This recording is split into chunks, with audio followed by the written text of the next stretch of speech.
As twilight deepened and the distant bells of the temples signaled the approach of evening, the city transformed in subtle yet compelling ways. Street vendors began closing their stalls, carefully stacking bread loaves and packing away the last of the olives, while the aroma of roasting meats lingered, mingling with the faint scent of smoke from hearth fires, creating a tapestry of smells that could tell the story of 1,000 meals. For those who could afford it, dinner might continue with small, sweet delicacies crafted from imported ingredients, dates, figs, and dried apricots glazed with honey and sprinkled with crushed nuts, delicacies that traveled across deserts and seas to reach the table of a Roman citizen, a testament to the vastness of the empire and the ingenuity of its trade networks. Imagine holding such a morsel, feeling the sticky sweetness between your fingers, tasting a piece of the world far from the familiar streets and fields of Rome itself. Yet, not everyone experienced such abundance. Many Romans subsisted on what we might call staples: grains, pulses, and vegetables grown in nearby gardens or small plots, supplemented by cheap fish from local waters, salted and preserved to last through the hotter months. These meals were often simple stews or porridges, perhaps enhanced with herbs like coriander, dill, or rue, giving a modest dish an aromatic and slightly bitter complexity. What is remarkable and often overlooked is the resourcefulness of ordinary Romans. Fermentation, pickling, and drying were not just culinary techniques, but methods of survival, ways to extend the life of food, and even to create flavor that elevated simple ingredients into something memorable.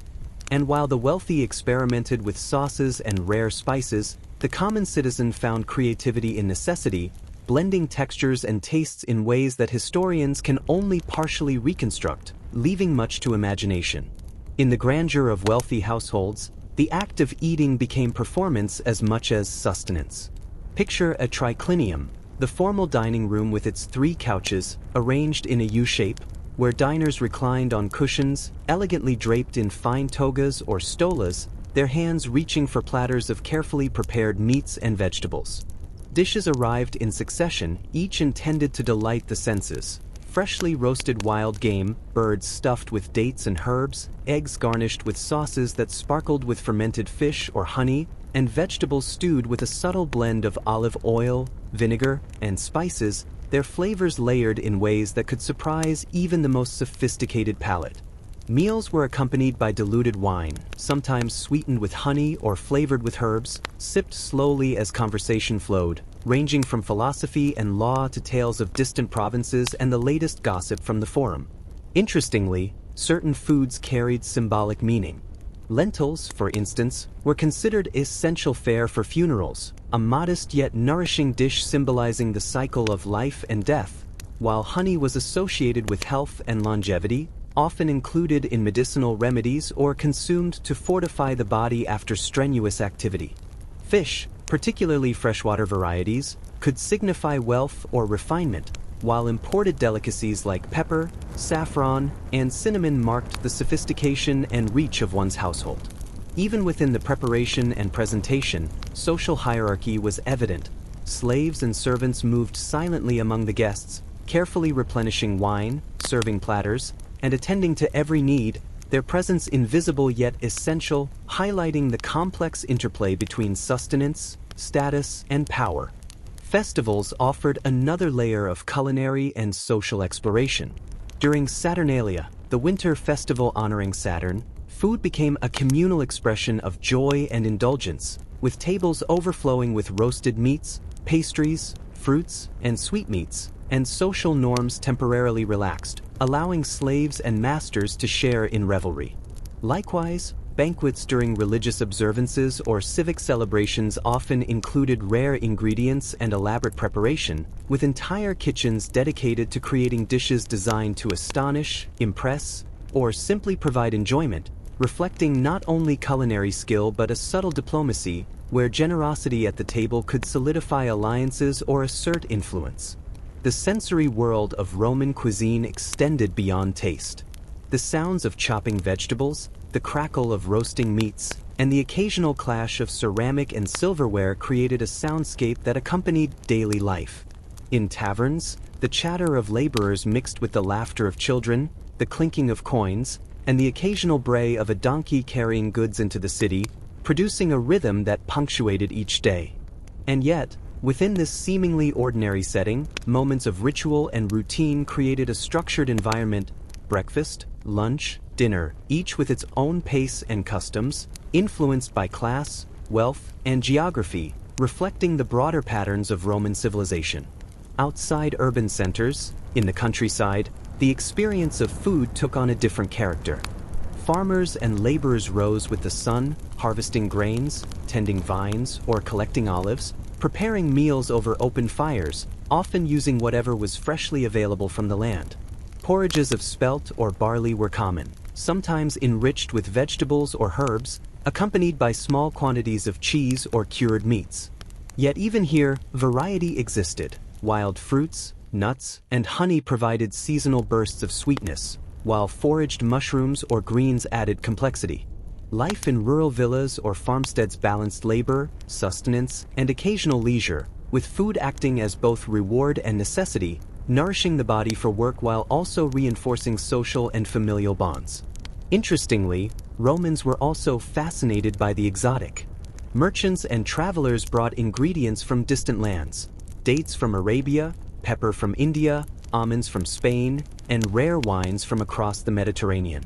These items were not merely culinary curiosities. They signified connection to the wider world, the empire's vastness, and a household status.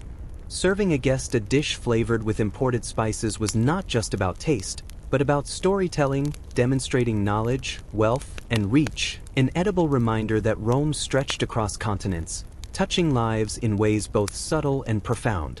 As night deepened and the city quieted, kitchens cooled, fires burned low, and the last of the wine was poured, the senses carried the day's experiences long after the last bite. The act of eating, seemingly ordinary, had been intertwined with labor, trade, ritual, and entertainment, shaping not only bodies but the rhythms of society, the patterns of conversation, and the nuances of hierarchy. Even in sleep, the memory of tastes, smells, and textures lingered, embedding within the Romans a connection to the land, the sea, and the vast web of human networks that sustained empire life. The transition from day to night in Rome carried a quiet magic, the flickering torches along narrow streets casting dancing shadows on walls, while the smell of cooking lingering in the air reminded everyone that food was never just sustenance, but a constant presence in life, weaving together labor, pleasure, and memory. Imagine the smaller neighborhoods, where families and tenants shared modest courtyards, often gathering around a small hearth to break bread, dipping it in olive oil, perhaps sprinkled with herbs for flavor, while children nibble on dried fruits or cheese, learning from a young age the rhythms of preparation and the subtle art of making a meal stretch to last. In these moments, you could glimpse the everyday ingenuity of Romans. How to make a simple stew satisfying, how to preserve vegetables for months, how to create flavor with what might appear to us as humble ingredients, yet every bite tells a story of adaptation and resourcefulness, a testament to human creativity in any era. Meanwhile, in the grand villas overlooking the countryside, nights were more elaborate, as the wealthy orchestrated meals that were part culinary theater, part social negotiation.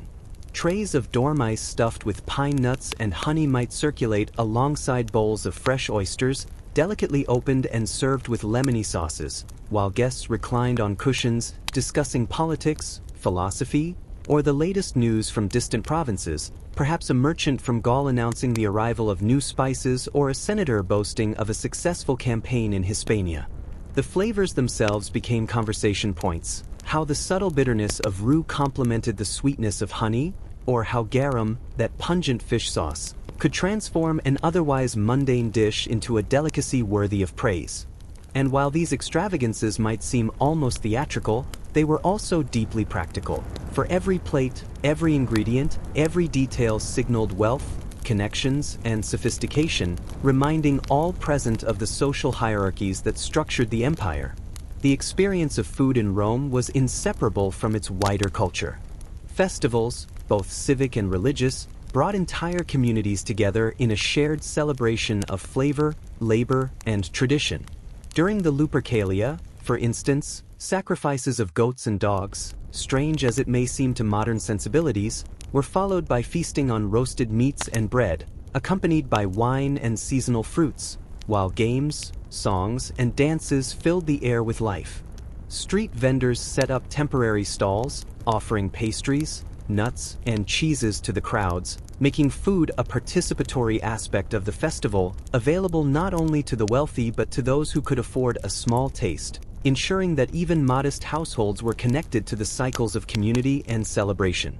The contrast between opulent banquets in marble halls and these communal gatherings highlighted the diversity of experiences within the same city, the richness of Roman culture, and the way food bridged gaps between public and private life. Even the more ordinary meals carried subtle rituals. The Romans believed in the protective power of certain foods: garlic to ward off disease, honey to strengthen the body, lentils to ensure good fortune in the coming year. Many families would prepare small offerings for the household gods, placing bread, fruits, or wine on a dedicated altar before the meal, acknowledging divine presence in their daily routines. And while the urban poor might not have elaborate offerings, the very act of breaking bread together created its own ritual, reinforcing family bonds, providing comfort, and structuring the passage of time from morning to evening. In this way, food was both mundane and sacred, practical and symbolic, a constant thread running through every aspect of life. Travelers and merchants contributed their own influence to Roman cuisine, bringing ingredients from the far reaches of the empire, often inspiring new dishes or methods of preparation.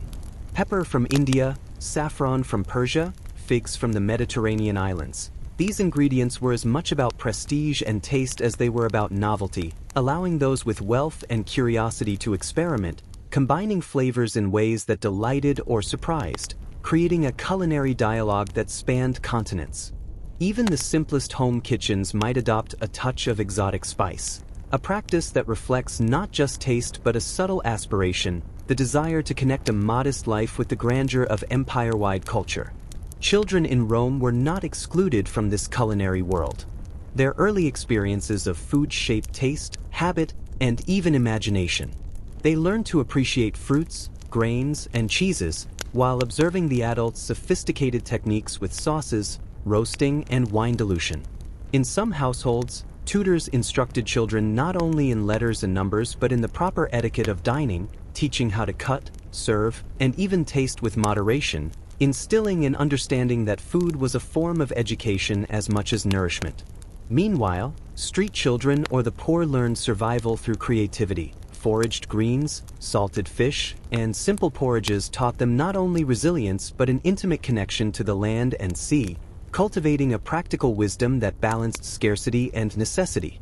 Even at night, after the last meal, the sense of taste and smell lingered. Kitchens cooled, fires dimmed, yet the aroma of bread, roasted meats, herbs, and wine seemed to settle into the very stones of the city, permeating streets, homes, and courtyards.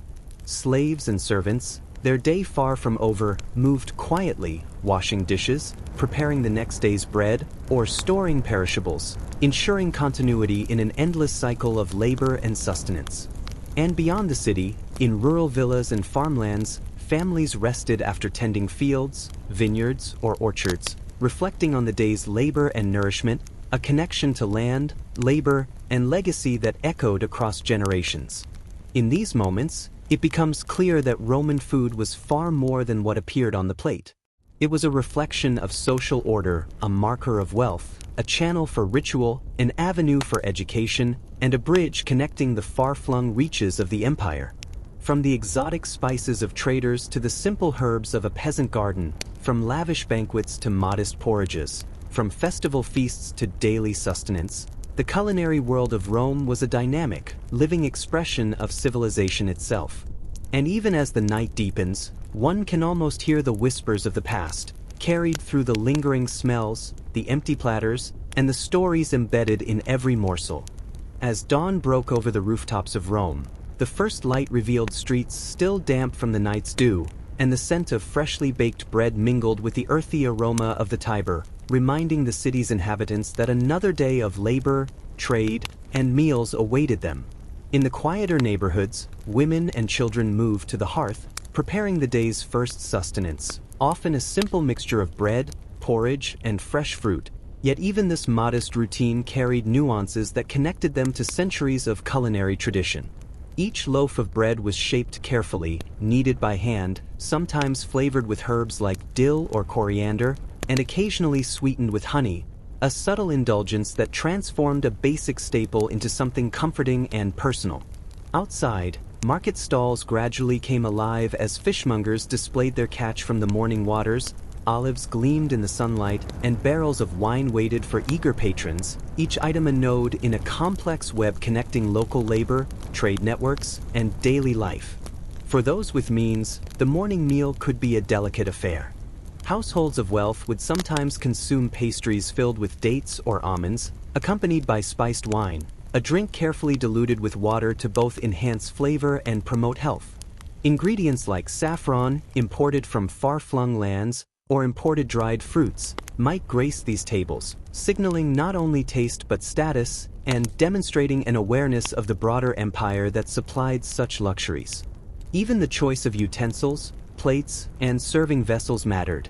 Fine pottery or silver bowls elevated the simple act of eating into an assertion of refinement, a performance intertwined with daily routines and social expectations.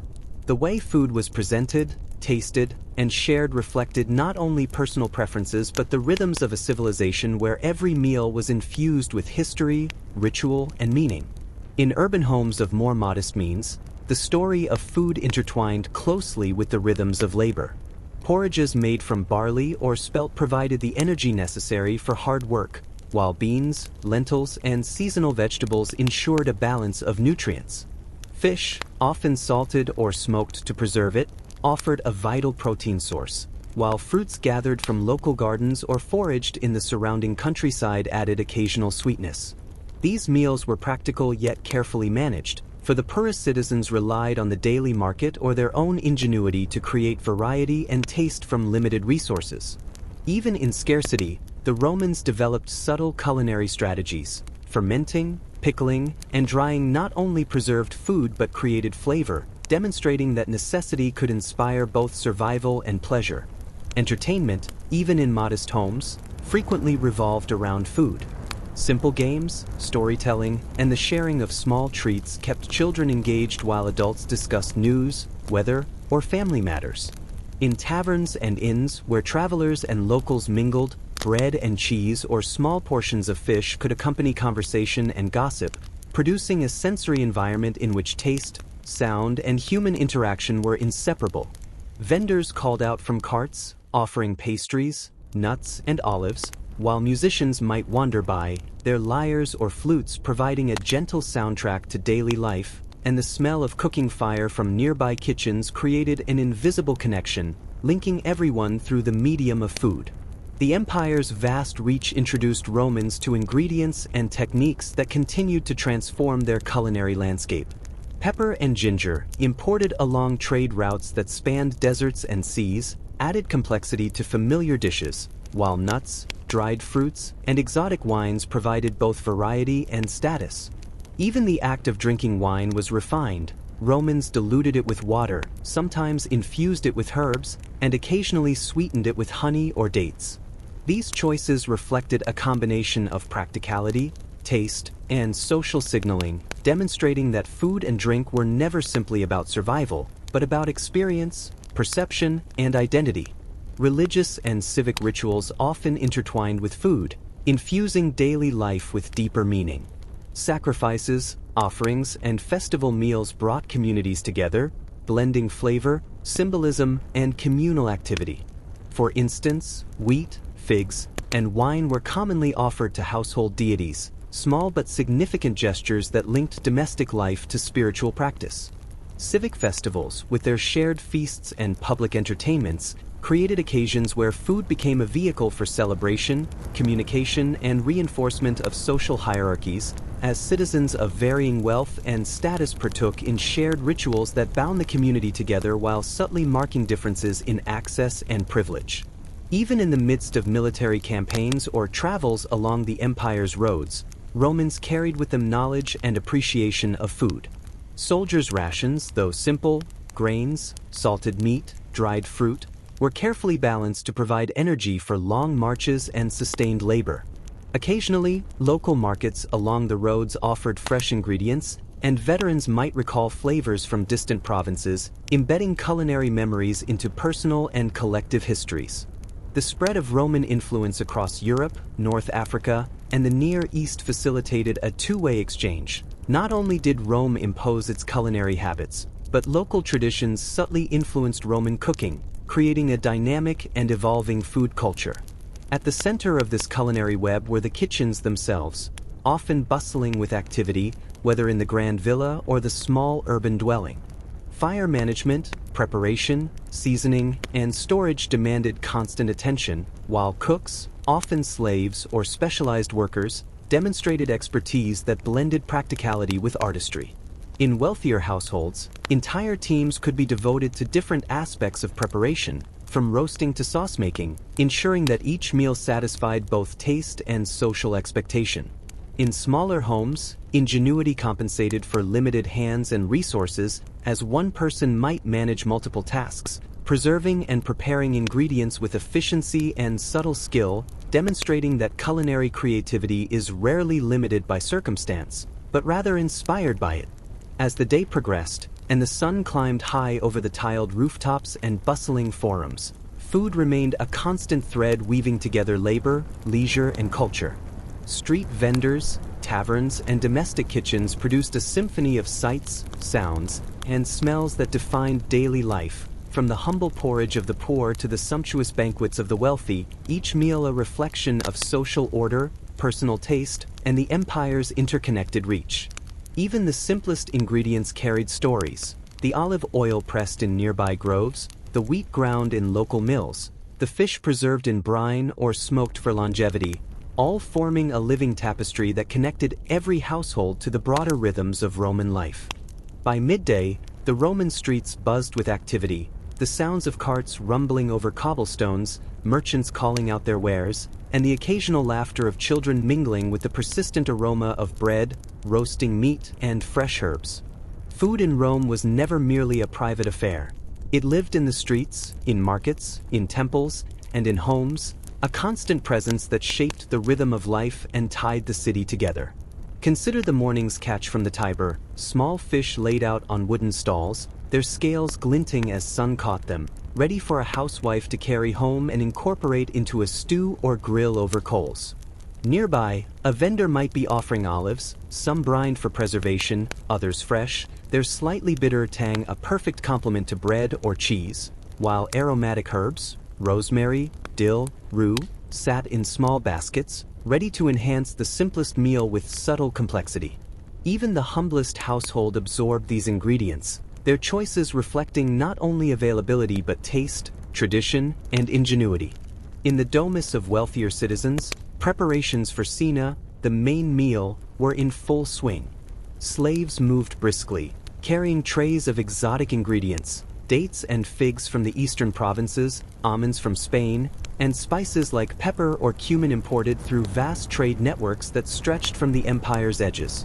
Platters were arranged with attention to color, texture, and aroma, as Roman hosts understood that a meal's presentation was as important as its taste. Roasted meats, often pork or lamb, were sometimes stuffed with aromatic herbs and honey, combining sweetness with savory richness, while vegetables, stewed or dressed in olive oil and garum, provided both flavor and balance. For those who reclined at the table, each bite offered not only nourishment but a story of empire, how distant lands contributed to a single meal in a Roman villa, and how the table could become a stage for social and political expression. Yet, not every meal was a display of wealth or status. In many homes, food was practical, functional, and deeply connected to the cycles of labor. Workers and farmers consumed bread made from barley or spelt, often accompanied by lentils or beans stewed with herbs, a combination that provided both energy and satiety. Small portions of cheese, salted fish, or preserved vegetables could enhance these meals, while fruits, seasonal and local, added bursts of flavor and essential nutrients. Even within these constraints, Romans found subtle pleasures: the texture of freshly baked bread, the aroma of herbs picked from a garden, or the taste of honey added to porridge, demonstrating that simplicity did not preclude enjoyment, and that ordinary meals carried their own quiet satisfaction and artistry. Markets themselves were centers of sensory exploration. Merchants from across the empire brought exotic goods that transformed the daily diet: dried fruits from the eastern provinces, nuts from distant orchards, spices from India or Africa, and fine wines from Italy, Gaul, and beyond. These ingredients were prized not only for flavor but for their associations with wealth, sophistication, and the empire's vast reach. A single pinch of pepper, carefully sprinkled over a dish, could signify status and taste, while a rare fruit from a distant land could elevate a humble meal into something remarkable. Even modest households occasionally accessed these exotic items, if only in small quantities, reflecting the pervasive influence of trade and the Romans' appreciation for novelty in their culinary practices. Social gatherings and festivals reinforced the cultural significance of food. Saturnalia, for example, transformed the city into a landscape of indulgence, communal eating, and temporary social inversion. Street vendors sold pastries, roasted meats, and sweetmeats, while citizens of all classes shared in the celebration.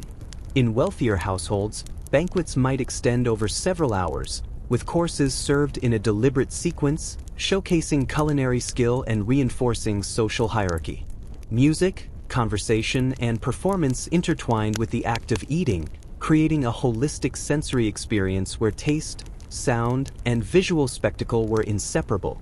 The table became a microcosm of Roman society itself, structured, performative, and deeply symbolic. Even children's lives were shaped by food, as early experiences influenced both palate and social understanding. Young Romans learned to appreciate the textures and flavors of fruits, grains, and cheeses, while observing and mimicking the dining customs of adults. Tutors sometimes instructed children in proper eating etiquette, teaching them how to handle utensils, taste with moderation, and participate in the communal aspects of a meal. Meanwhile, less privileged children learned resourcefulness, foraging for wild greens, picking fruits from nearby trees, or helping prepare simple dishes, absorbing lessons in survival, taste, and ingenuity that would remain with them throughout life. Beyond taste, Roman cuisine also intersected with health, superstition, and ritual. Certain foods were believed to protect the body or spirit: garlic to ward off illness, honey to fortify strength, and lentils to bring good fortune in the new year. Bread might be shaped into symbolic forms and offered to household gods, while wine could be poured in libation to honor ancestors, linking daily sustenance with spiritual practice. Even the humblest meal carried these layers of meaning, connecting nourishment with culture, belief, and the passage of time. In the countryside, the relationship with food was both intimate and immediate. Farmers and laborers consumed the fruits of their own labor: freshly harvested grains, vegetables from their gardens, eggs collected from small flocks, and dairy products made from goats or sheep. Meals were simple but sustaining, and the act of eating was closely tied to the rhythms of the land. Harvesting, tending animals, and seasonal preparation dictated what was available. Yet even here, Romans found ways to enhance flavor and variety, using herbs, fermentation, and preservation techniques, ensuring that food remained both functional and pleasurable. As the afternoon waned, city kitchens and countryside hearths alike prepared for the evening meal. Fires glowed, utensils clinked, and the scent of roasting meats, stews, and fresh bread filled the air, linking the day's labor to the rituals of nourishment and social interaction. Food in Rome was a continuous thread, connecting labor, leisure, trade, and celebration, and creating a rich tapestry of experience that defined the lives of citizens across social strata. It was never merely sustenance. It was culture, ritual, and identity, a mirror reflecting the complex, interconnected world of the Roman Empire. As the shadows of late afternoons stretched across the tiled rooftops and bustling forums, the city began to slow, yet the kitchens and hearths continued their quiet orchestration, a symphony of smells, sounds, and movement that defined Roman daily life. The act of preparing food was as much about timing as technique.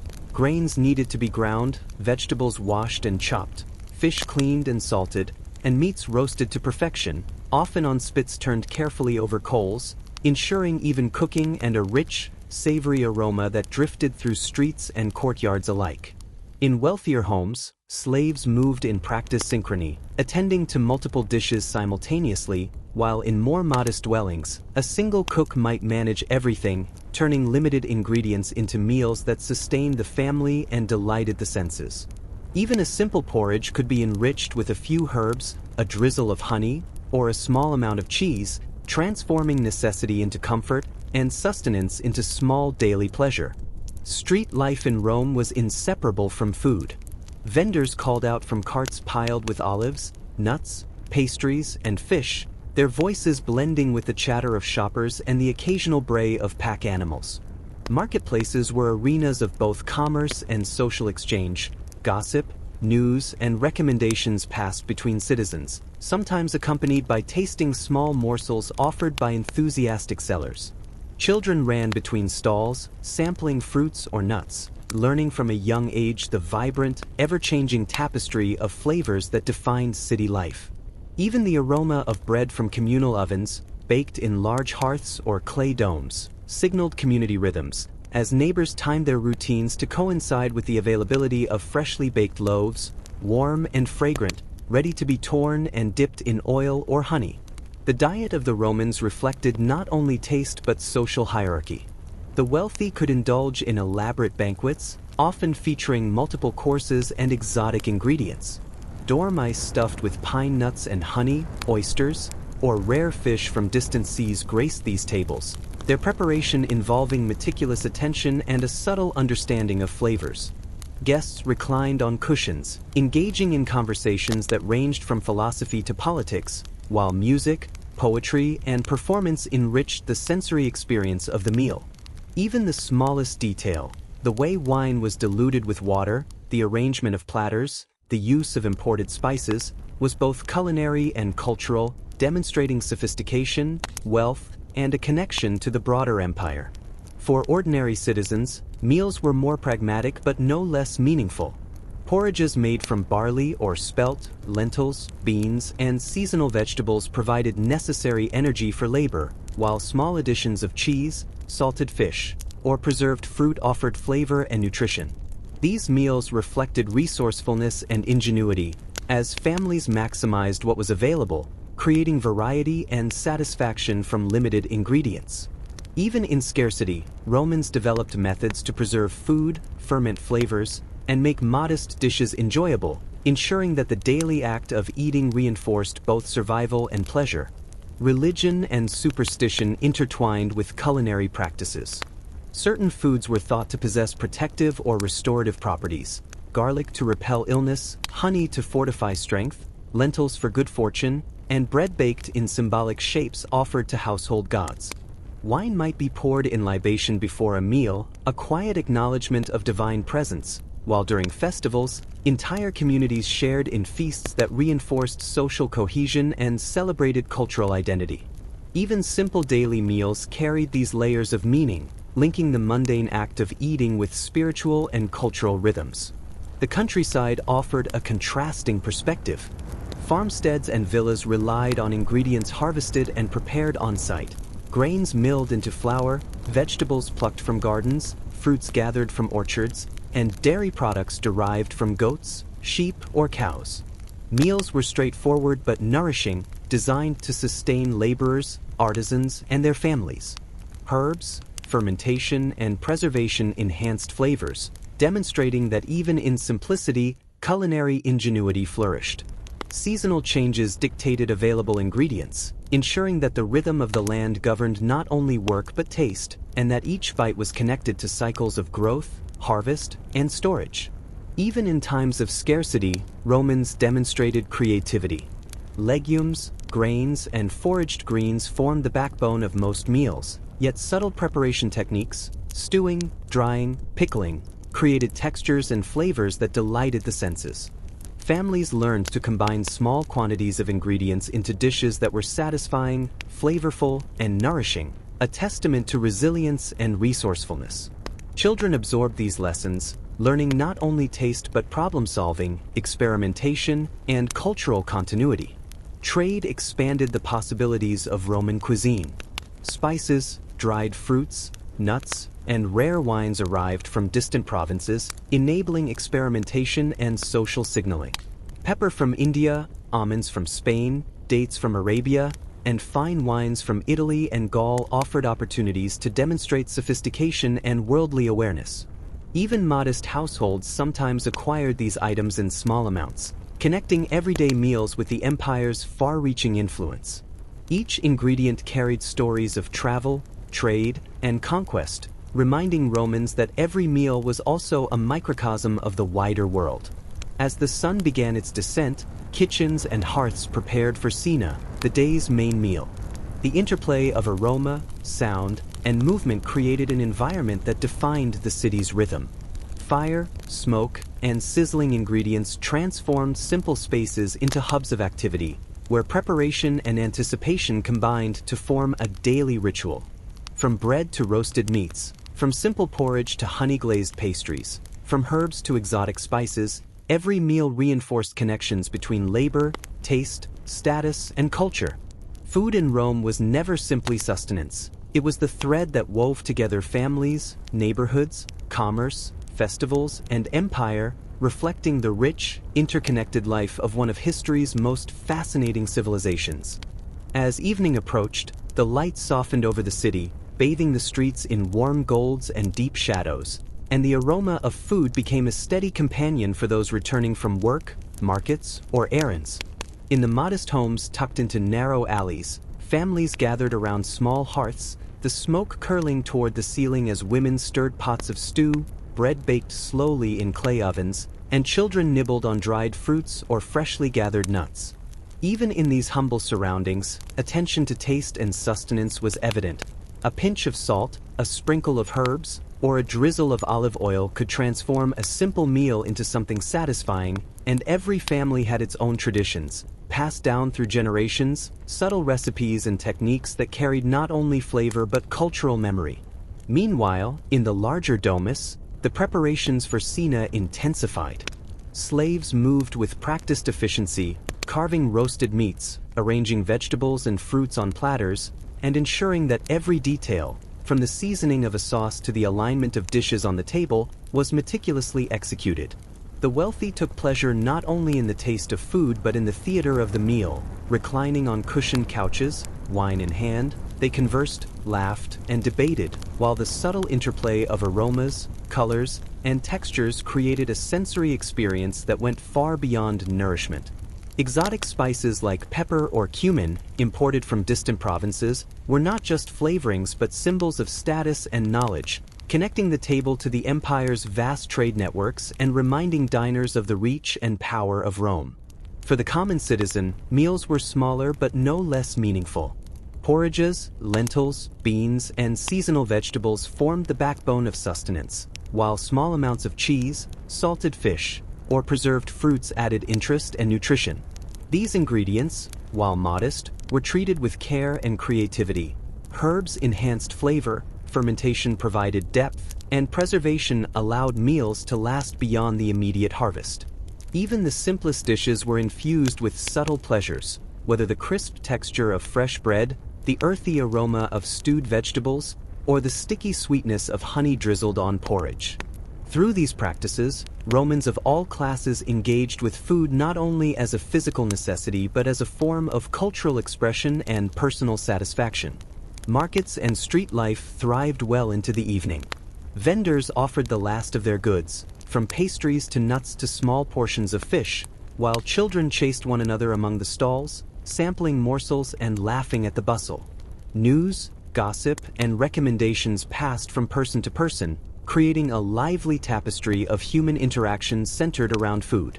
The smell of bread from communal ovens lingered, calling neighbors to gather and trade not only sustenance but conversation and connection. Even in the humblest quarters, food was never isolated.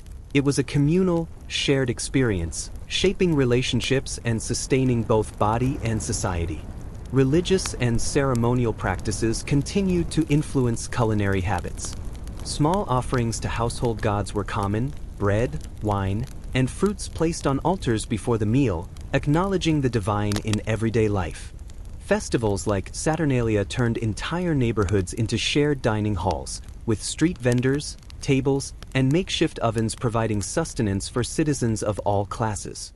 The temporary suspension of social hierarchy during such festivals allowed for communal enjoyment and collective celebration, while still reflecting the underlying values and cultural rhythms that structured Roman life. Even ordinary meals carried echoes of these practices, subtle reminders that food was connected not only to survival but to belief, ritual, and shared identity. In the countryside, life continued at a different pace, but with similar intimacy. Farmers and laborers consumed what they had grown or raised: grains ground into flour, vegetables from gardens, fruits from orchards, dairy products from goats, sheep, or cows. Meals were simple but sustaining, shaped by season and necessity, yet they were also carefully prepared. Herbs added flavor, fermentation enhanced preservation, and small quantities of honey or cheese enriched basic dishes. The rhythm of life, from sowing and harvesting to tending animals, was mirrored in the cycle of meals, linking sustenance with labor, environment, and familial cohesion. Every meal was a reflection of the land's generosity and the household's ingenuity. The influence of trade continued to shape Roman cuisine, even far from the city. Imported ingredients, spices, dried fruits, nuts, and fine wines found their way into homes, enhancing flavor, prestige, and culinary variety. The awareness of distant lands through ingredients added dimension to every meal.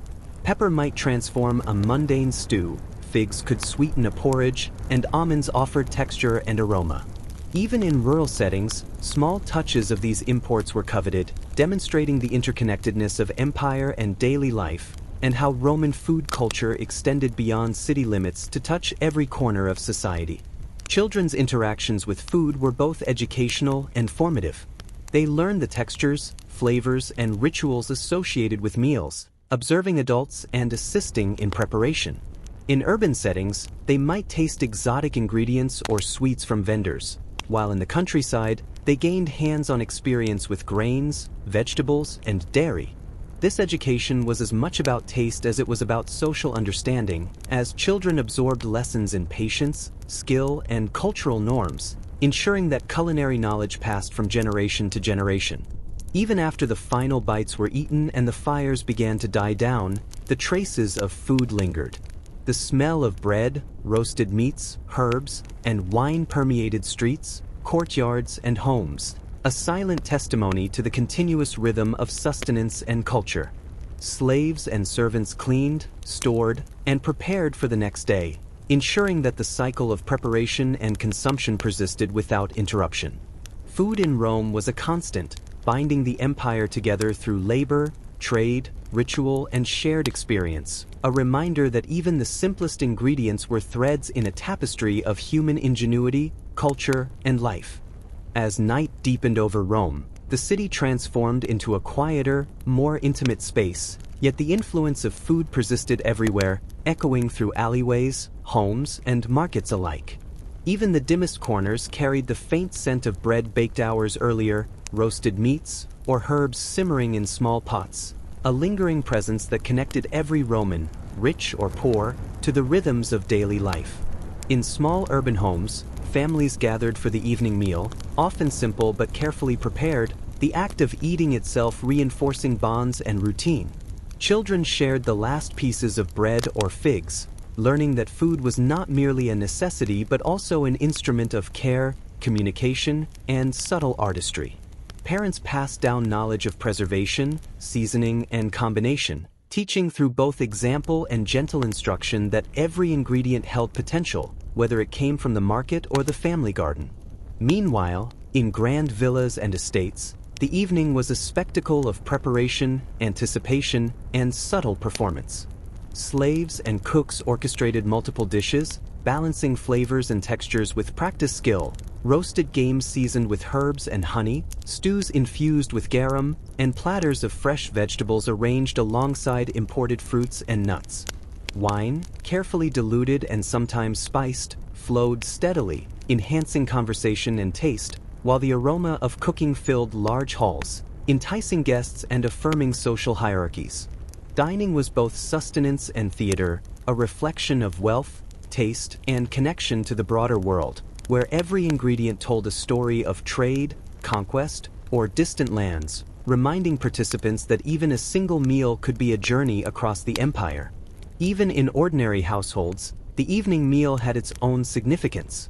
Porridges, grains, and legumes formed the foundation of sustenance, complemented by small portions of fish, cheese, or preserved fruits, and subtly enhanced by herbs, oil, or honey.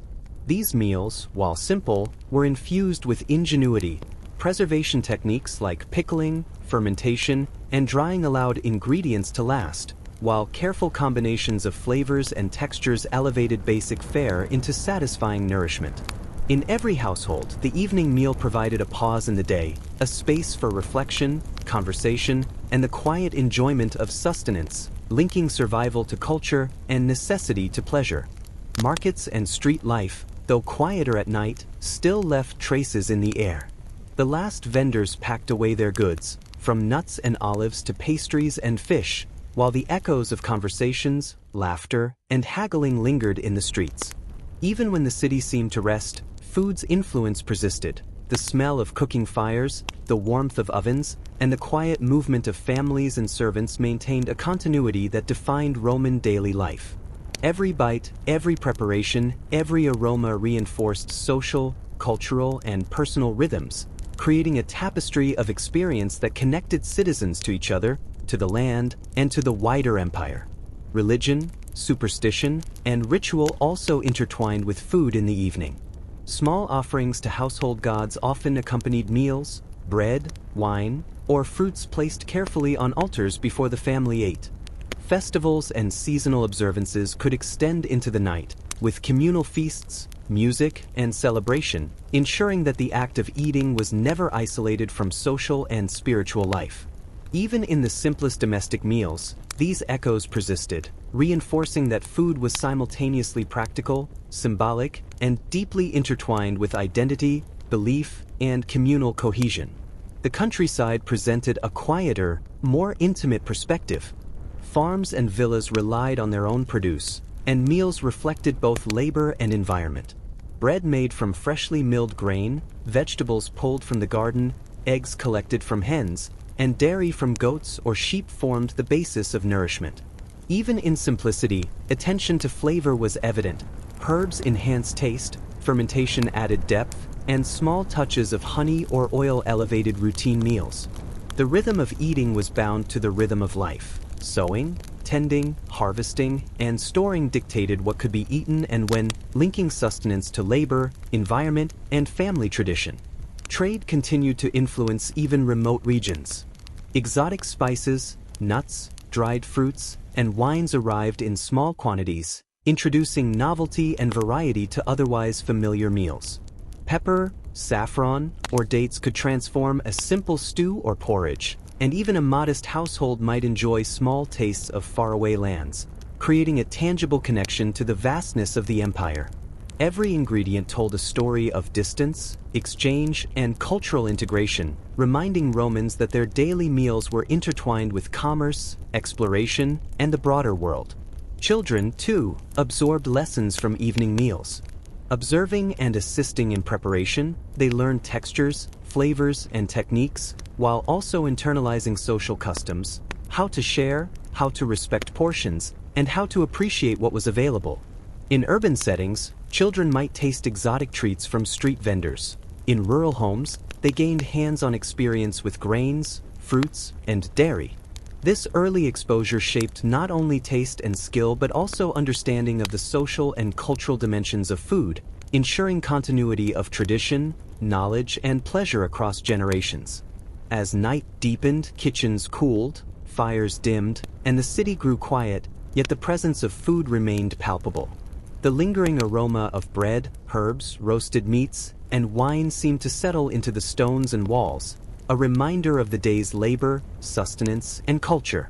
Slaves and family members prepared for the next day, storing ingredients, cleaning utensils, and planning meals, ensuring the continuity of practice and knowledge.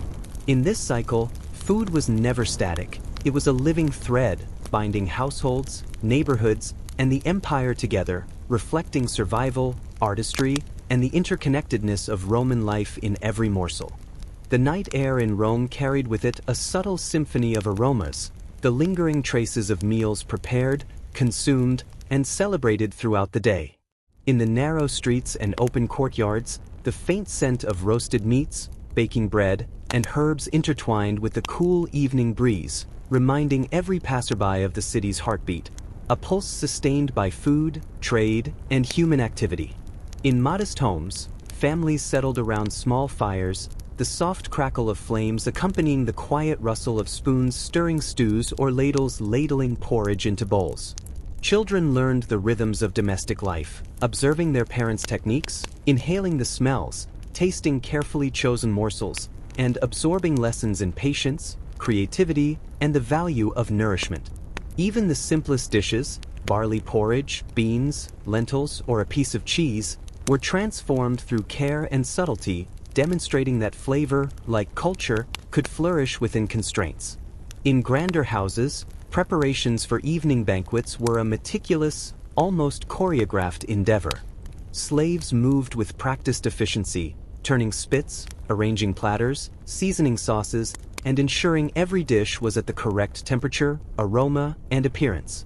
Roasted game, sometimes stuffed with dates and herbs, appeared alongside elaborate vegetable stews and imported delicacies like figs, almonds, or exotic spices, each component reflecting both the host's wealth and the empire's vast trade networks. Wine was carefully poured, sometimes spiced, and always diluted with water, offering refreshment and subtle enhancement of taste. The meal was both sustenance and spectacle, a reflection of social status, taste, and cultural literacy, and every conversation, gesture, or toast intertwined with the flavors on the table, creating an immersive, multisensory experience. Even in humble homes, ingenuity reigned. Simple ingredients were transformed with herbs, oils, and preservation techniques into meals that provided both energy and satisfaction. Salted fish, freshly baked bread, seasonal vegetables, and fruits were staples, yet each meal told a story. The barley might have been grown locally, the beans harvested by family hands, the herbs foraged from nearby gardens, and the honey collected from the nearest apiary. Romans, regardless of class, engaged with food not only for survival but as an expression of culture, ingenuity, and identity, and the act of preparing, sharing, and consuming meals reinforced connections between household members, neighbors, and the wider community. Markets, though quieter at night, left their mark on the city. Stalls emptied, barrels rolled away, and the calls of vendors faded, but the memory of flavors, colors, and aromas lingered. The smell of bread from communal ovens, the faint tang of preserved fish, the sweetness of honey, and the scent of fresh herbs reminded citizens of the day's activity and the continuity of sustenance. Street vendors and taverns had provided more than food. They had provided social interaction, communal engagement, and subtle education in taste, commerce, and social navigation, ensuring that even fleeting encounters contributed to a rich tapestry of urban life. Religious observances infused food with additional layers of meaning. Small offerings to household deities, bread and wine placed upon altars, or fruits left as tributes were daily reminders of divine oversight and spiritual practice. Festivals extended these rituals, transforming public spaces into shared dining halls, where citizens of varying classes and statuses partook in communal feasts. The temporary relaxation of social hierarchy during events like Saturnalia allowed for celebration, indulgence, and a sense of shared identity, while still reflecting the underlying values of Roman culture. Every meal, therefore, contained subtle intersections of survival, taste, ritual, and societal structure, reinforcing cohesion and cultural continuity. In rural regions, meals were dictated by the rhythms of labor and the bounty of the land. Grains milled into flour became bread, vegetables were harvested fresh or preserved, eggs, dairy, and occasional meats offered protein and variety. Simple, sustaining dishes were enhanced with herbs, fermentation, or small additions of honey, demonstrating that care and ingenuity were not limited to wealthy households. Life in the countryside intertwined with food, planting, harvesting, tending animals, and storing ingredients shaped the composition, timing, and flavor of meals, and connected every household member to the land, labor, and seasonal cycles. Trade continued to influence cuisine far from Rome's bustling heart. Exotic spices, nuts, dried fruits, and fine wines arrived in small but significant quantities, enriching local diets and providing subtle status markers. Pepper could elevate a stew, figs could sweeten porridge, and almonds offered texture and aroma. These ingredients connected even remote communities to the wider empire, embedding stories of commerce, conquest, and cultural exchange into daily sustenance. Each bite became a bridge between local labor and global networks, reminding Romans that their food, like their civilization, was part of an interconnected whole. Children absorbed knowledge of taste, preparation, and social etiquette during these evening meals. In urban households, they might sample exotic treats from vendors. In rural homes, they helped grind grains, gather vegetables, and tend animals. Every experience reinforced skills, cultural norms, and appreciation for sustenance. The act of learning through observation, participation, and taste ensured that culinary knowledge was passed down, preserving techniques, preferences, and traditions for the next generation. Food became both education and inheritance, linking the past with the present.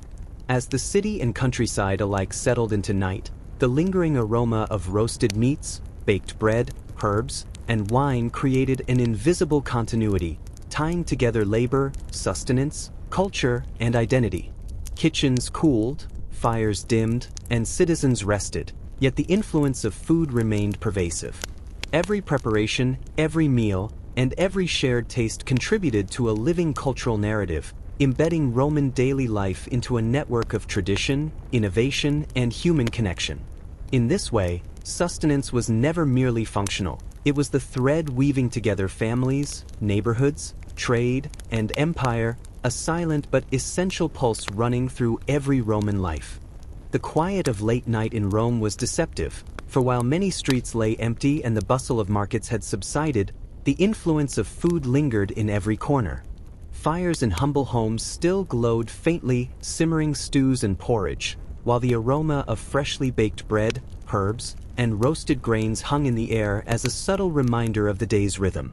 Families in modest dwellings gathered around low tables or hearths, children nibbling on dried fruits or small pieces of cheese, parents stirring pots and sharing small stories, and the act of eating became a ritual of both sustenance and connection.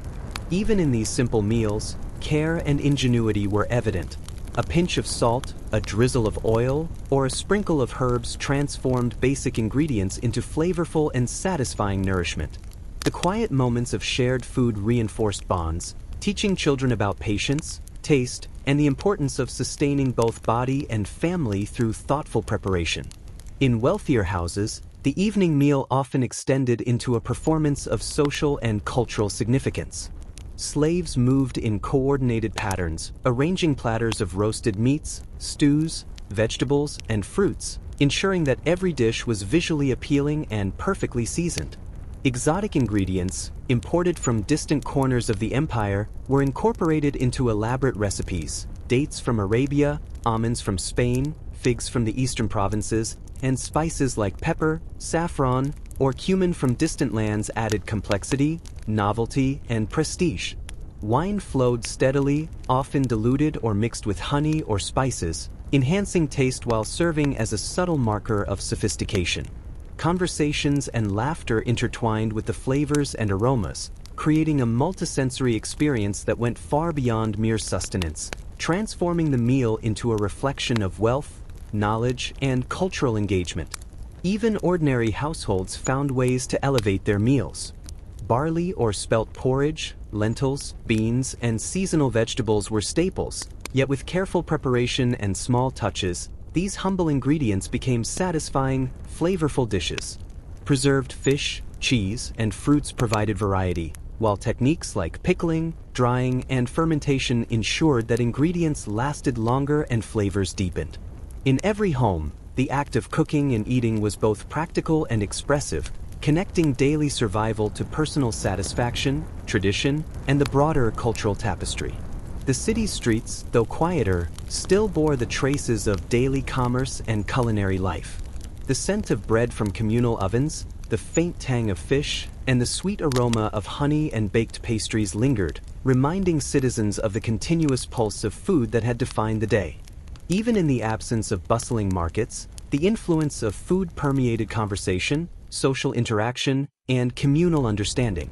Vendors and taverns had not only sold sustenance but also created a social space where knowledge, gossip, and cultural practice circulated, reinforcing the importance of food beyond its nutritional function. Religious and ceremonial aspects of food continued to resonate even in the stillness of night. Small offerings of bread, wine, and fruits to household gods reminded families of the divine and reinforced daily rituals. Festivals, which often featured communal feasting, music, and performance, exemplified the social and spiritual importance of food, creating spaces where social hierarchies could shift temporarily and community cohesion could be celebrated. The intertwining of sustenance, ritual, and societal norms ensured that even the most modest meal carried layers of meaning, linking daily survival to identity, belief, and culture. In rural regions, life's pace dictated the composition and timing of meals. Freshly milled grains became bread, garden vegetables were stewed or boiled, eggs were gathered from chickens, and dairy products from goats or sheep provided essential nutrition. Even in the simplicity of rural fare, ingenuity and care were evident. Herbs added flavor, fermentation enhanced texture, and small additions of honey or oil elevated ordinary dishes. Food preparation and consumption were deeply tied to the land, labor, and seasonal cycles, making each meal a reflection of both environment and human effort. Trade and cultural exchange continued to influence cuisine beyond the city. Even small villages might access spices, dried fruits, nuts, and wine, which introduced variety, novelty, and subtle status markers into local diets. Pepper could elevate a stew, figs could sweeten porridge, and almonds could provide texture and aroma. These ingredients connected households to distant provinces and trade networks, embedding stories of commerce, conquest, and cultural integration into everyday sustenance, and reminding Romans that food was a living thread linking local life to the broader empire. Children's involvement in food preparation and consumption extended beyond taste. They learned technique, social etiquette, and cultural norms, whether through assisting in urban kitchens or helping with rural harvests. Observing adults, tasting ingredients, and participating in meal preparation taught patience, creativity, and appreciation for both labor and taste.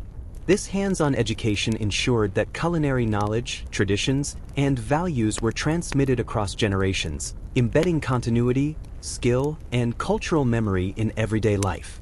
As the city and countryside alike drifted toward rest, the lingering sense of bread, herbs, roasted meats, and wine served as a silent, pervasive reminder of the day's labor, creativity, and sustenance. Kitchens cooled, fires dimmed, and households prepared for the next day, yet the influence of food remained palpable, connecting past, present, and future through the continuous cycle of preparation, consumption, and cultural engagement. In Rome, food was never simply fuel, it was identity, artistry, ritual, and social cohesion, a subtle yet enduring pulse that linked every citizen to their family, community, and empire. As the city slept under a velvety blanket of night, the invisible threads of Roman daily life, woven through food, continued to ripple across homes, streets, and villas alike. In the quiet of modest dwellings, fires still smoldered faintly, casting dancing shadows on walls as stews thickened, grains softened, and bread released its warm, comforting aroma. Children, lulled by the steady rhythm of simmering pots, might sneak small tastes of honey or dried fruit, learning from an early age that even the humblest ingredient could carry both flavor and significance. Every action in the kitchen, every pinch of herbs, and every careful stir reflected knowledge passed down through generations, ensuring that sustenance was always entwined with culture, tradition, and subtle artistry. In wealthier households, the evening meal lingered like a carefully orchestrated performance. Slaves moved with precision, arranging platters of roasted meats, stews enriched with imported spices, fresh vegetables, and delicacies like figs, dates, and almonds.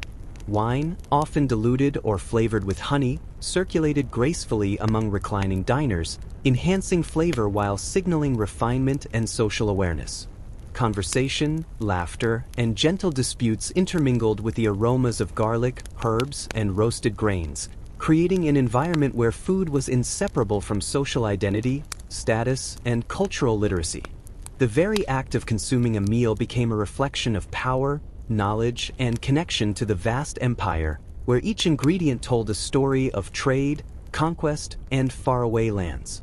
In simpler homes, ingenuity and care ensured that every meal remained meaningful. Porridges of barley or spelt, beans, lentils, and seasonal vegetables provided sustenance, enhanced by small touches like olive oil, honey, or herbs for flavor. Preservation techniques, pickling, fermenting, and drying allowed families to stretch ingredients over days or weeks, ensuring that scarcity never completely dictated taste or nutrition. Meals were modest, yet thoughtfully prepared, transforming necessity into comfort and simple ingredients into creations that satisfied both body and mind. In these quiet kitchens, children absorbed lessons about resourcefulness, patience, and flavor, understanding that every meal carried lessons beyond mere sustenance. Even the streets of Rome, silent in the late hours, retained traces of culinary life.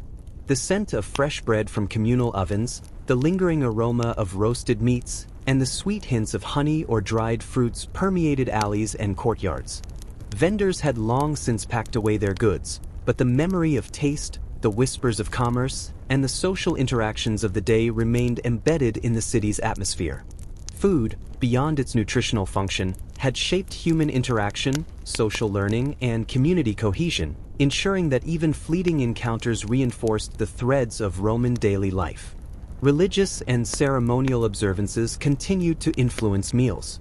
Household gods received small offerings, bread, wine, and fruits, acknowledging divine presence in mundane life. Festivals transformed public spaces into arenas of communal feasting, music, and performance, where social hierarchy could be temporarily set aside and collective identity celebrated. Even ordinary meals carried echoes of these practices, reminding every Roman that food was not merely fuel but a connection to divine, communal, and cultural forces. The layers of meaning embedded in each bite reflected a civilization where sustenance was intertwined with belief, ritual, and social cohesion. In the countryside, meals reflected the cyclical nature of agricultural life. Freshly milled grains became bread, vegetables were harvested and stewed, eggs and dairy provided nourishment, and the occasional meat or fish enriched a family's evening table. Even simple dishes demonstrated ingenuity. Herbs enhanced flavor, fermentation provided depth, and small additions of honey or oil elevated routine meals. Daily sustenance was inseparable from labor, environment, and season, and every bite connected household members to the land, their work, and the rhythms of nature, reminding them that survival was a partnership between human effort and the generosity of the earth. Trade continued to shape culinary practices, even far from Rome's center. Spices, nuts, dried fruits, and wines arrived in small quantities, offering novelty, flavor, and subtle indicators of status. Pepper could transform a humble stew, figs sweetened porridge, and almonds added texture, aroma, and richness. These imports linked households to distant lands, embedding commerce, exploration, and empire-wide networks into the fabric of daily life. Every ingredient told a story, and even in the most modest meals, these stories connected Romans to a world far beyond their immediate surroundings. Children, observing and assisting in evening preparations, internalized lessons about taste, technique, and social etiquette. Urban children might sample treats from street vendors or taverns, while rural children learned to grind grains, gather vegetables, or care for livestock. Through these experiences, they absorbed not only culinary skills but also social norms, patience, and the subtleties of flavor and preservation. Food became an informal education, a bridge between generations, and a living repository of culture, tradition, and human ingenuity. As night deepened and the city, villas, and farms alike descended into quiet, the lingering aroma of bread, roasted meats, herbs, and wine created an invisible but pervasive connection across space and time. Kitchens cooled, fires dimmed, and citizens rested, yet the essence of food remained ever present, linking survival, artistry, ritual, and social cohesion. In Rome, sustenance was more than a physical necessity. It was culture, identity, and community, a continuous thread weaving together families, neighborhoods, and the empire itself, sustaining the human spirit alongside the body with every meal prepared, shared, and remembered. The first light of dawn crept over Rome, spilling pale gold across tiled rooftops, awakening the city slowly yet inevitably, and with it, the familiar rhythms of food and preparation stirred once more. In modest homes, mothers and fathers rose early to rekindle hearths, grinding grains into flour, washing vegetables, and preparing simple porridge or bread for the family. Children, still rubbing sleep from their eyes, watched or helped where they could, absorbing not only techniques but the subtle art of patience and attentiveness that defined Roman domestic life. Even in these small, quiet kitchens, care and ritual shaped every motion. A handful of lentils measured with precision, a pinch of salt added at the right moment, a swirl of oil to enhance flavor. Every gesture carried knowledge, every taste reinforced cultural memory, and every shared bite strengthened bonds between family members. Meanwhile, in the larger domus, the day began with similar, though more elaborate, movements. Slaves ignited fires in multiple kitchens, turning spits, heating water, and preparing delicate pastries or sauces flavored with imported spices. Roasted meats, fresh fish, and exotic fruits were carefully arranged, creating a tableau that combined sustenance, artistry, and social signaling. Wine jugs were cleaned and prepared, water measured for dilution, and utensils polished for the day's first meal, often an elaborate breakfast before the work of the city fully commenced. Here, food was not merely about survival, it was performance, education, and expression, demonstrating refinement, wealth, and connection to distant lands through ingredients and techniques, each meal a microcosm of the empire's vast reach. Street vendors prepared for the morning rush, displaying nuts, dried fruits, bread, and small cakes, their calls echoing through alleys and marketplaces. Even the simple act of purchasing a morsel engaged citizens in the communal life of Rome. Gossip, news, and recommendations flowed between buyers and sellers, weaving social threads as tightly as culinary ones. Children learned the pulse of the city through these interactions, sampling flavors, negotiating coins, and understanding the subtle dynamics of trade and exchange, their senses attuned not only to taste but to rhythm, timing, and human interaction. Religion and superstition subtly influenced morning meals.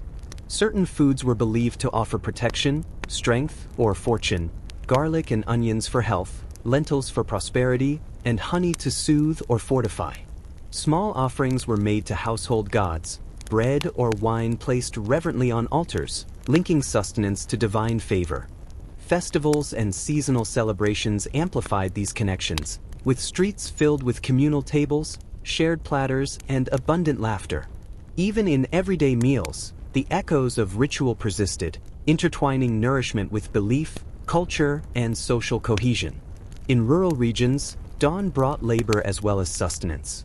Farmers and household members prepared meals from fresh ingredients harvested from gardens, fields, or animal pens. Bread baked in clay ovens, porridge simmered over hearths, and milk collected from goats or sheep was transformed into cheese or cream. Herbs, honey, and small quantities of preserved ingredients elevated routine dishes, turning necessity into pleasure. Each meal reflected the cycle of agricultural life. Sowing, tending, harvesting, and storing dictated what could be eaten, and the act of preparation became inseparable from labor, connecting body, land, and family. Trade continued to subtly shape the palate, even in modest households. Imported spices, dried fruits, nuts, and wines allowed variation, novelty, and small indulgence. Pepper or cumin could transform a simple stew, fig-sweetened porridge, and almonds added richness. Each ingredient carried stories of distant lands, trade routes, and cultural exchange, embedding within the daily act of eating a sense of the empire's breadth. Even a simple breakfast could link a Roman family to the vast web of commerce, travel, and conquest, demonstrating that every bite was both sustenance and cultural experience. Children absorbed these lessons continuously. Observing, assisting, and tasting, they internalized techniques, flavors, and customs.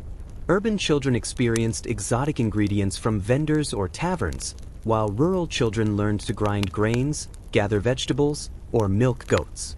Through hands-on engagement, they acquired both skill and cultural literacy, understanding that food was education, inheritance, and a bridge between generations.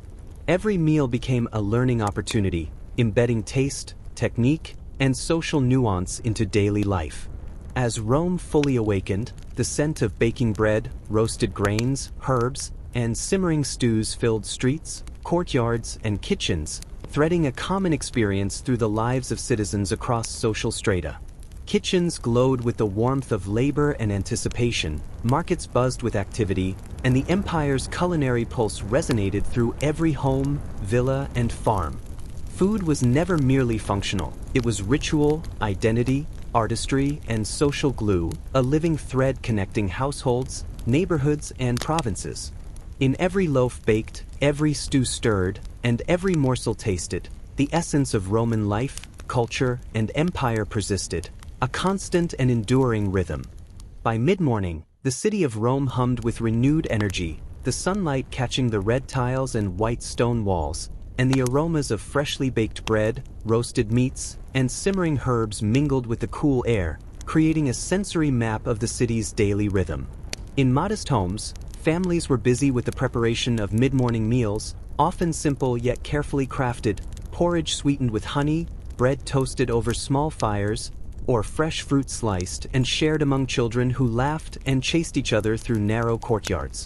The act of eating at this time was not only about nourishment but also about maintaining energy for the tasks ahead, whether it was errands, labor, or study, and the subtle pleasures of flavor and texture were never overlooked, even in the humblest settings. In larger houses, the kitchens were alive with orchestration and precision. Slaves moved in coordinated motions, turning spits, stirring stews, arranging platters of fresh vegetables, cheeses, and fruits, and ensuring that every item was ready for the family's consumption.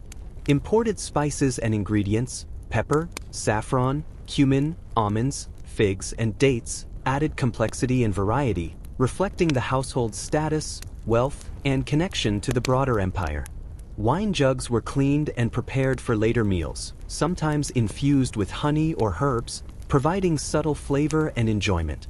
Conversations, gentle disputes, and the clinking of utensils intertwined with the aromas, creating a multisensory experience where taste, sight, and sound reinforced social bonds and cultural awareness. Market life surged at this hour. Vendors arranged their goods with care, displaying nuts, dried fruits, bread, small cakes, cheeses, and fresh produce, while the calls of sellers echoed through streets and alleyways. Buyers, both wealthy and humble, navigated stalls, exchanging not only currency but also news, gossip, and stories, learning about new ingredients, seasonal availability, and subtle variations in quality. Children, observing and participating, absorbed lessons in commerce, negotiation, and taste, and even small purchases became exercises in observation, judgment, and social interaction. The market was more than a place of trade. It was a living classroom, a social hub, and a stage for the continuous interplay between sustenance, skill, and human connection. Religious and cultural practices continued to influence daily food consumption. Small offerings to household gods, bread, wine, and fruits, were left on altars as reminders of divine presence and protection. Festivals, which might include elaborate feasts, music, and dance, emphasized the role of communal eating in social cohesion and celebration. Even ordinary meals contained traces of ritual and tradition, reinforcing the idea that sustenance was deeply intertwined with identity, spirituality, and society. In Rome, eating was never purely functional. Every bite, every ingredient, and every preparation carried echoes of belief, history, and communal understanding. In rural homes, mid-morning meals were shaped by proximity to the land. Freshly harvested vegetables, eggs from hens, milk from goats or sheep, and bread baked from freshly milled grains formed the core of sustenance. Simple additions of herbs, honey, or small amounts of preserved ingredients enriched meals, demonstrating that care, knowledge, and creativity were not reserved for the wealthy. Each dish reflected the labor of the household, the bounty of the land, and the rhythm of agricultural life, linking nourishment directly to the work, season, and environment. Even in simplicity, meals were imbued with subtle pleasure, cultural continuity, and practical ingenuity. Trade and imported goods continued to influence culinary life across social strata. Spices, dried fruits, nuts, and wine brought novelty, variety, and cultural significance, connecting distant provinces to local households. Pepper transformed a stew, figs sweetened porridge, and almonds added texture and aroma. These ingredients carried stories of trade, conquest, and exchange, linking every meal to the broader tapestry of the empire. Even in rural or modest settings, the presence of imported goods reminded Romans that their daily sustenance was a node in a network of commerce, culture, and connections spanning continents. Children's engagement with food remained a critical aspect of learning and socialization. Urban children might sample pastries from street vendors or small portions of exotic ingredients, while rural children assisted in gathering, preparing, and cooking meals. Through these activities, they acquired not only culinary skills but also patience, social norms, and an understanding of taste, preservation, and seasonality.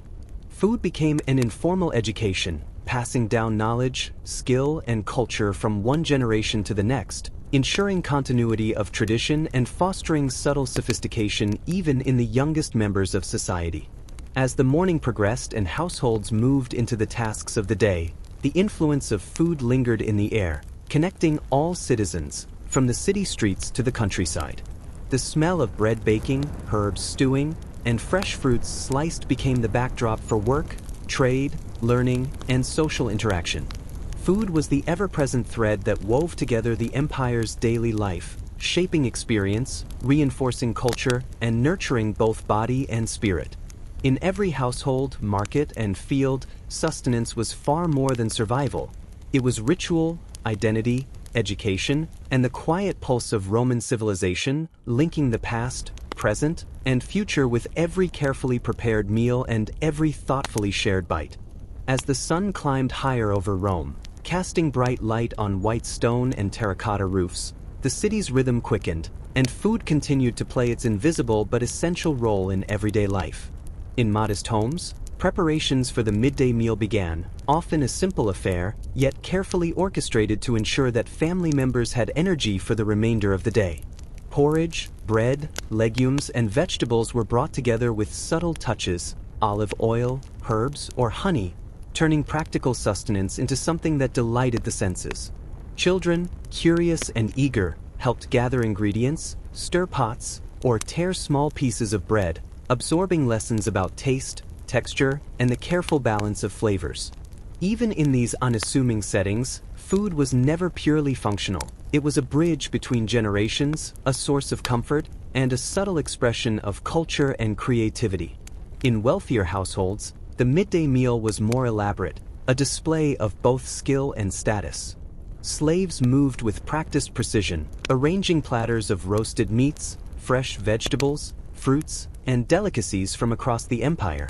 Spices like pepper, saffron, and cumin, along with imported almonds, figs, and dates, added variety and sophistication, each ingredient a marker of wealth and connection to distant lands. Wine, sometimes diluted, sometimes infused with honey or herbs, accompanied the meal, enhancing flavor and serving as a medium for conversation and storytelling. The meal was an orchestrated experience, where aromas, colors, and textures intertwined with social interaction, reflecting the household's cultural literacy, taste, and social standing.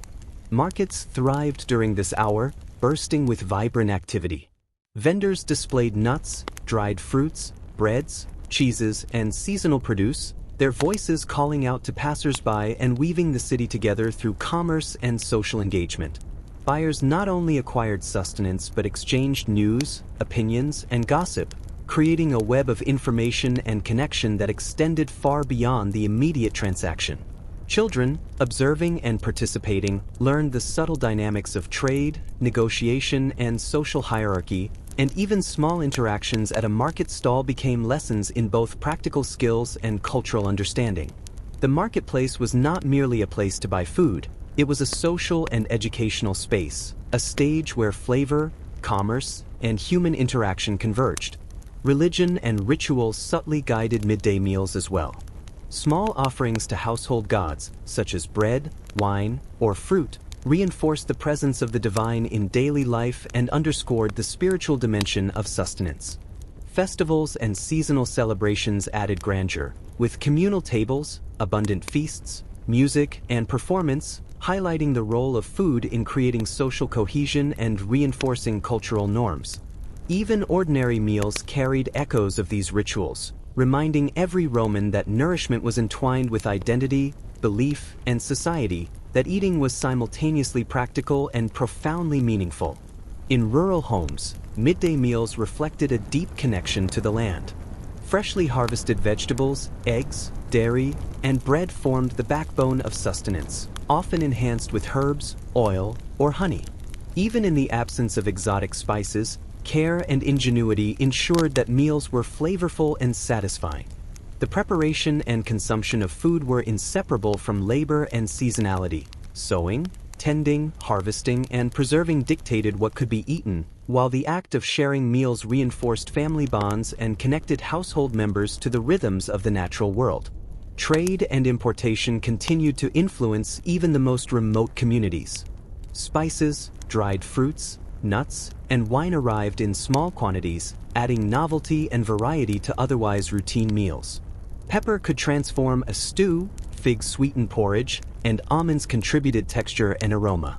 These ingredients connected local households to the broader empire, embedding stories of commerce, exploration, and cultural exchange into everyday sustenance. Even the humblest meal carried a whisper of the empire's reach, reminding Romans that their food was both practical and symbolic, local yet connected to distant lands. Children's involvement in meals extended beyond taste and preparation. Urban children experienced new flavors and ingredients from street vendors or small portions at home, while rural children learned hands-on skills, grinding grain, tending gardens, milking goats, or collecting eggs. Through participation, they internalized techniques, social norms, and the subtleties of flavor, preservation, and seasonal variation. Food became a living education, passing knowledge, culture, and social expectations from one generation to the next, ensuring continuity and embedding subtle sophistication in every child's experience. As mid-morning shifted toward noon, the city and countryside alike pulsed with the presence of food. The smell of baking bread, simmering stews, fresh herbs, and fruits created a shared sensory experience, connecting homes, markets, and streets. Kitchens glowed with warmth and labor, children observed and learned, and citizens engaged with one another over shared sustenance. Food was a constant, pervasive thread that linked survival, artistry, ritual, and social cohesion, shaping Roman life in ways both subtle and profound. Every loaf baked, every stew stirred, and every morsel consumed reinforced identity, tradition, and the enduring rhythm of the empire. By early afternoon, the city of Rome pulsed with activity, the sunlight bright on stone streets and bustling courtyards, while the aromas of food, baked bread, roasting meats, simmering vegetables, and fragrant herbs interwove with the sounds of commerce, conversation, and daily labor. In modest homes, families gathered around small tables or low hearths for a mid-afternoon meal or snack, carefully prepared to maintain energy for work, errands, or study. Porridge enriched with honey, freshly baked bread, legumes, and seasonal vegetables were complemented with small additions of cheese or dried fruits. Even the simplest combinations were elevated by attention to detail. A sprinkle of herbs here, a drizzle of olive oil there, and the subtle layering of flavors made nourishment a small but persistent pleasure. Children helped with preparation, tasting ingredients, and learning the subtle art of balancing texture and flavor, absorbing practical knowledge alongside cultural understanding. In larger households, midday meals were more elaborate, with multiple courses arranged carefully across polished tables. Slaves moved with precision, carving meats, arranging platters of fresh vegetables, fruits, cheeses, and exotic delicacies like figs, dates, and almonds. Spices imported from distant provinces, pepper, cumin, saffron, added complexity and sophistication, signaling wealth, taste, and connection to far-off lands. Wine, sometimes spiced or diluted, flowed steadily, accompanying conversation, storytelling, and social interaction. The meal was a choreography of flavor, aroma, and ritual, reflecting the household's cultural literacy and reinforcing social hierarchies while simultaneously connecting diners to the wider empire through ingredients and culinary knowledge. Market activity remained central to urban food culture. Vendors displayed nuts, dried fruits, bread, small cakes, cheeses, and fresh produce, their voices calling out to passing citizens who negotiated, selected, and exchanged not only goods but stories, advice, and news. The market was a space of education, socialization, and commerce, where every transaction taught lessons about value, negotiation, and taste. Children observing the flow of goods and people internalized these lessons, learning about social structures, commerce, and the subtle signs of quality and prestige, while also sampling small treats that connected them to the city's culinary pulse. Religious practices continued to guide daily sustenance. Small offerings of bread, wine, and fruits to household gods marked reverence and gratitude, linking nourishment to spirituality and cultural ritual. Festivals magnified these practices, transforming streets and public spaces into arenas of communal eating, music, and entertainment, where social boundaries could be relaxed temporarily and collective identity celebrated. Even the most ordinary meals carried echoes of these traditions, reminding Romans that eating was both practical and deeply symbolic, reinforcing societal cohesion, belief, and cultural continuity. In rural households, afternoon meals were dictated by proximity to fresh ingredients. Garden vegetables, eggs from chickens, dairy from goats or sheep, and bread made from freshly milled grains provided the core of sustenance. Small enhancements, herbs, honey, or preserved items, elevated flavor, demonstrating that ingenuity and care were not reserved for the wealthy. Each meal reflected the labor of the household, the bounty of the land, and the rhythm of the seasons, connecting sustenance directly to environment, effort, and community. Even simple dishes carried lessons in patience, creativity, and appreciation for the natural world. Trade and importation extended culinary horizons, even for those far from Rome's center. Spices, dried fruits, nuts, and wines arrived in small quantities, adding novelty and subtle status to meals. Pepper could transform a basic stew, figs could sweeten porridge, and almonds added aroma and texture. Every ingredient carried stories of commerce, exploration, and the empire's reach, embedding each meal within a larger narrative of cultural exchange. Even modest households found that the flavors of distant lands could enrich daily life, linking routine sustenance to global connections. Children's engagement with meals remained a vital educational tool. Urban children sampled exotic ingredients from vendors or household kitchens, while rural children participated in preparation, grinding grains, tending gardens, milking animals, and collecting eggs. Through these activities, they absorbed lessons in technique, patience, social etiquette, and flavor, embedding both practical skill and cultural literacy. Food was a living education, a medium through which knowledge, tradition, and social norms were transmitted from one generation to the next, ensuring continuity and subtle sophistication. As the afternoon progressed, the presence of food remained a quiet but pervasive influence throughout the city and countryside. The scent of fresh bread, simmering stews, herbs, and fruits threaded through streets, homes, and workshops, connecting citizens and landscapes with an invisible yet constant thread. Kitchens glowed with labor and care, children observed and learned, and markets thrived as hubs of taste, commerce, and social interaction. Food was the pulse of Roman life, a continuous thread linking survival, artistry, ritual, and social cohesion, ensuring that every loaf baked, every stew stirred, and every morsel consumed contributed to the rhythm, identity, and enduring culture of the empire.